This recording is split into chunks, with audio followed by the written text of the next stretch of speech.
Hey everyone, it's Haley, and this presentation is based off of the book Leadership 101 by John C. Maxwell. It is what every leader needs to know. This book is actually a very short book, just about 10 chapters is all, and John C. Maxwell actually wanted to write a series of small, short books for leaders since we barely have the time even for ourselves sometimes. And it's just a very quick read. I found it very influential. I found it actually at the Rochester Public Library. You can definitely order it online. Depending on what site you get it from, it's less than $10. It's a very good read and I very much recommend it. This presentation is mainly going to focus on the aspects of influence. Right in the introduction called Why Leadership 101. Maxwell actually asks the question, did you know that each of us influences at least 10,000 other people during our lifetime? So the question is not whether you will influence someone, but how you will influence. And I actually thought that was really powerful. As leaders, we are supposed to be a good influence to those around us, especially those who are under us, like our followers. And this really has me thinking about what kind of an RA I want to be, since I'm going to be an RA for this next school year. I want to be a positive influence to not only the girls who are going to be under me, but also those even in my classes and on choir tour and that sort of stuff. And even the people in my church, I want to be an influence too. And so that really struck me. We can either be a good influence or we can be a bad influence. Like he said, it's not whether or not we are an influence, it's how we influence others. There were about 3 chapters in this book that focused on the aspect of influence. The first one was chapter 3, and that is titled, Why is Influence Important? And right below the chapter title is this quote, the true measure of leadership is influence, nothing more, nothing less. And as leaders, that's ultimately how we should be measured, is how we influence others. He even gave the author gave the example of Mother Teresa and Princess Diana, who happened to die within a week of each other back in 1997. Both of these women were opposites of each other. Princess Diana used to be a member of the royal family. Mother Teresa was a poor nun serving in India. Both of them had influence on people. It didn't matter what their title was. It was the fact that they positively influenced the people around the world. Even though Princess Diana technically lost her title as princess when she got divorced, that didn't change how she was an influence to people around the world. She didn't use her position to become an influence. She herself was the influence, not her title. And true leadership cannot be awarded, appointed, or assigned. It comes only from influence. So even right there, it states that leaders should be measured by. It doesn't matter what if it's appointed or awarded. That leadership doesn't come from that. It comes from how we influence people. And in this chapter, Maxwell even talks about 5 myths about leadership. The first one is the management myth. A widespread misunderstanding is the leading and managing are one and the same. Apparently that is a really bad myth. The best way to test whether a person can lead rather than just manages to ask him to create a positive change. As leaders, we are supposed to create a positive change with those who are around us. Again, that's being an influence. There is the entrepreneur myth, and people frequently assume that all salespeople and entrepreneurs are leaders. But honestly, that's not the case. Just because celebrities out there give tens of thousands of dollars to charities doesn't mean that they're leaders. Yes, they're generous with their money, but are they really being leaders? Are they really changing how people view them? Yes, maybe, no. That really depends, honestly. The third myth that he talks about is the knowledge myth. And Sir Francis Bacon said knowledge is power. In our day and age, we have access to knowledge. Unlike when Francis Bacon was alive, it was scarce. And so back then, if you had knowledge, you were considered powerful. Today, that's not exactly the case because anybody can have access to knowledge. We need to be able to basically lead from the heart, not from the head all the time. And just because you are smart or have an IQ doesn't necessarily equate you to being a leader. Let's see here. Another misconception is the pioneer myth, and that is anyone who is out in front of the crowd is a leader. So a lot of people assumed that just because someone who stands up and makes this great speech is somehow a leader. As far as I can tell, there have been some powerful people who have been not so great leaders. I mean, even if we think about the Nazi regime, Adolf Hitler was a very good spokesperson. He chose his words right, and he told the people exactly what they wanted to hear, and that was not... He didn't end up being a good leader because he ended up killing millions and millions of people. And the last myth that Maxwell talks about is the greatest myth is the position myth. And the greatest misunderstanding about leadership is that people think it is based on position. This kind of goes back to what he talked about at the beginning of the chapter, and how leadership is not appointed, it is earned. Just like respect, leadership is earned by how you influence people.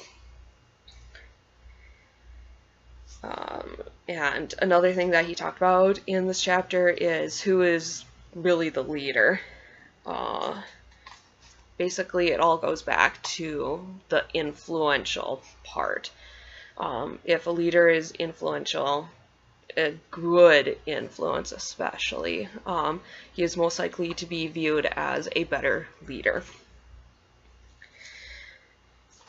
The next chapter that talks about influence is chapter 4, and that is how does influence work? And there's a good quote at the beginning again. Real leadership is being the person others will gladly and confidently follow. As long as influential leaders are a little bit more flexible, people are willing to follow them. I can think of some communist countries where the leaders are corrupt and more people are absolutely hating their leaders and not wanting to follow them. There's not much leverage. One of the things that Maxwell talked about in this chapter was influence can be developed. It just doesn't happen overnight. Just because I did an interview with someone who is a leader at my church, and he he's been a very influential person right from the start of being a worship leader at the different churches that he's led worship at, and even in his position as a professor, he is an influence.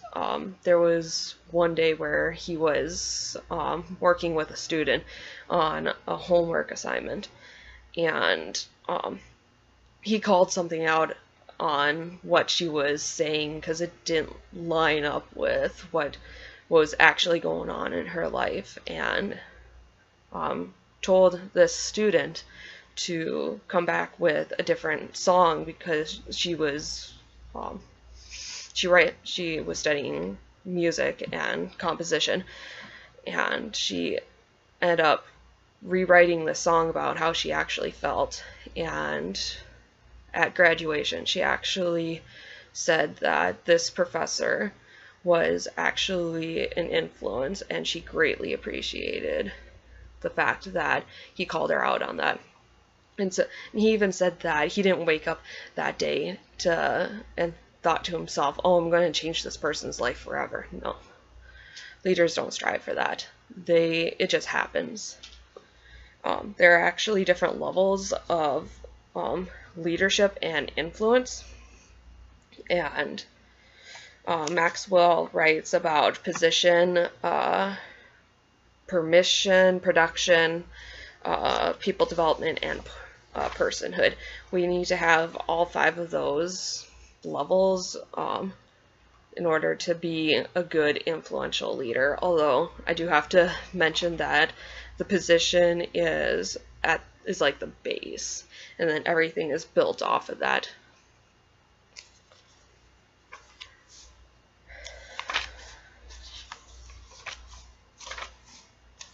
Let's see here. What else? Oh, and finally, the next chapter that has influence in it is chapter 9, and that is titled, How Can I Extend My Influence? And at the beginning of this chapter, Maxwell writes about the English artist William Wolcott, who went to New York to visit a friend in 1924, and there was some paper that had caught his eye, and he wanted to buy it, but his friend said, oh, that's nothing important, that's just something that's ordinary. And Wolcott said that he was still interested. It didn't seem ordinary to him, and he ended up buying it. There's this quote at the bottom of page 76 that I really, really thought was a good one about influence.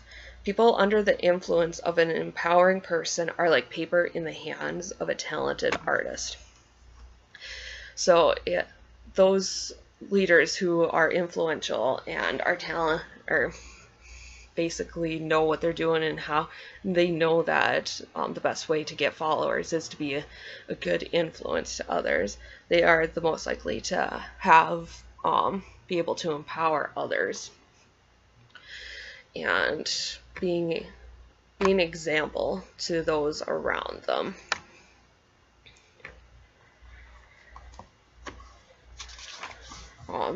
There are some qualifications, obviously, to being a person who empowers others, and you need, for some reason, he puts position as first, even though that's technically, he wrote earlier in the book that it's not the thing that makes you a leader, but it seems like it's rather important. You need to have a relationship with those who are following you. If you have a really good relationship with them, you're more than likely to empower them. Having that mutual respect is another one. As long as you guys both respect each other, then you should be able to, then that's a really good step to being someone who empowers others. There's also the commitment factor, and being able to say, I'm committed to making you a better person. I see the potential in you. Just being able to say, hey, I believe that you can make a difference. I know that you can become a better person. And you have to have the right attitude in order to bring all about this positive empowerment. Because you want to, as a leader, you want to empower those. So that is actually being an influence to those. There are some questions that you should ask yourself before you start empowering others. Do I believe in people and feel that they are my organization's most appreciable asset? So being able to see them as more than a number, being able to see the potential in someone. Do I allow others freedom of personality and process, or do I have to be in control? Being a good leader is also being someone who is not a control freak. In my interview the other day, that's something else that they brought up is not wanting to be in control, not being power hungry. That's obviously another thing, and as long as you're not in it to be in control of everything and everyone, you can be an empower, you can be a good influence. Would I be willing to publicly give my authority and influence to potential leaders? That again goes with the fact of, are you a control freak? Do you believe that these people would be able to fill your shoes if something happened to you? An empower believes that people can, if they have a positive influence in them, they can be someone who can be future leaders themselves. Would I be willing to hand the leadership baton to the people I empower and truly root for them?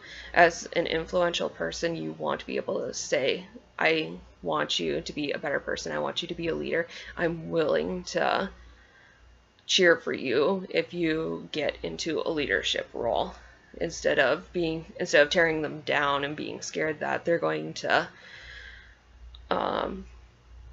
replace you, in a sense. True leaders see the potential and see the importance of continuing to help other people become better leaders. And some things for how to empower others to see their potential. You need to be able to evaluate them, need to test their knowledge and their skill about what is going on, and also see if they really have the desire to keep going. You need to be a model for them. These people are looking to us as leaders. Again, they see everything that we do. Are we being a good influence? Are we being a bad influence? How do we treat others? That sort of stuff. We need to give them permission to succeed. As influential leaders, we really need to be positive about them and giving them permission to succeed. We don't want people to fail. Are you kidding?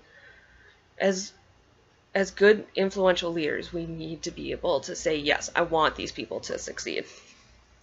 We need to also be able to tell them that we expect things from them and verbalize it, and not be too scared to say, hey, this is, I expect you to do this and you're not. I would appreciate it if you did this. Something like that. And we need to transfer authority to them, and also publicly show that we have confidence in them, and supply them with feedback. Release them to continue on their own. We really should be cheering these people on and saying, okay, I've done my part, now I release you. I kind of think of good parents and how they raise their kids, and they may not always enjoy to see them go, but they do have to let them go and live out and and hopefully let them live their own lives. As good influential leaders, we should be like that. We should be ready to say, okay, time for you to spread your wings, time to go. And the results of empowering those around us, we create more influential leaders. So if we are a good influence to those who are under us, we create more influential leaders, hopefully for the better. We really need to be good influences, and I highly recommend this book, Leadership 101, What Every Leader Needs to Know by John C. Maxwell. Thank you.